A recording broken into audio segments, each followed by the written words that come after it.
Hello, welcome to my kitchen chemistry lab, where we are going to do a lab out of my full year chemistry lab book, and that is on collision theory, and it is dark in here on purpose because we are working with glow sticks.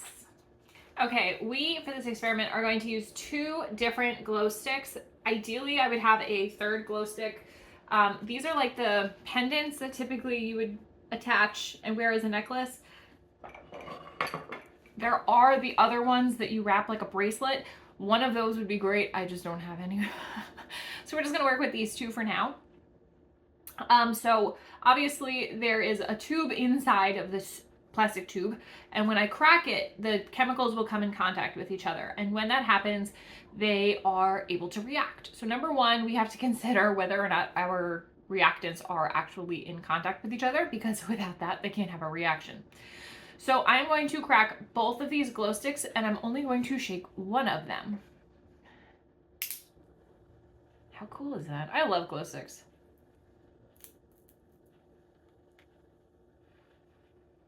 Okay, I will shake this one. And we can see very clearly that this glow stick is having more of a reaction than this glow stick over here. The entire bottom piece down by my fingers is still not reacting yet, and that is because these chemicals were able to come in better contact than these because I shook them. So again, the reactants coming in contact does make a difference. So now continue cracking, and we'll shake this one, and now they are roughly the same, which is exactly what we want. The reason why you would want a bracelet glow stick is to be able to compare the size / the amount of chemicals.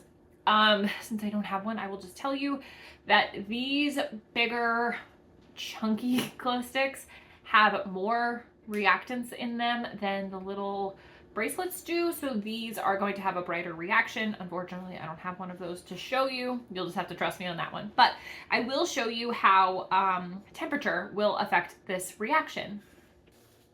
These are just kitchen glasses. This one right here has ice in it, and this one has hot water. And I want to show you how these react with different temperatures. So we're going to keep an eye on this for a little bit. This one is getting colder, and this one is getting warmer.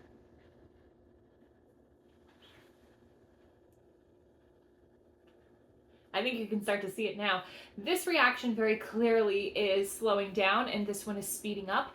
And I know that because this glow stick is much brighter than this one.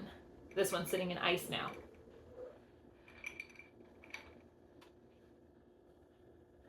So clearly having a hotter reaction is going to allow this reaction to proceed more quickly. Let's swap them and see what happens.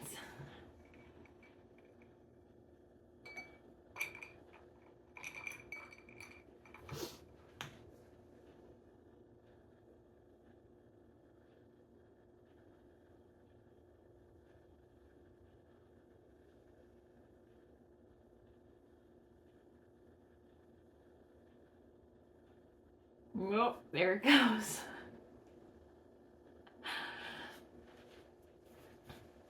Okay, this one is now brighter than this one. This one's sitting in the ice. The reaction has slowed.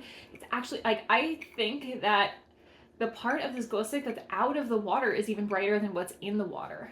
And same for this one. This one is dimmer outside the water than it is inside the water. That's so cool. So this is collision theory in a nutshell.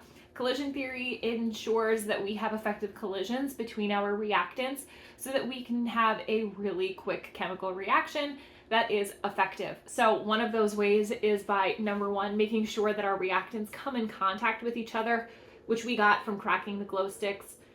The concentration, which unfortunately I couldn't show you, the bracelets, promise, are dimmer than these larger ones because the bracelets have less chemicals. They're less concentrated than the full glow sticks.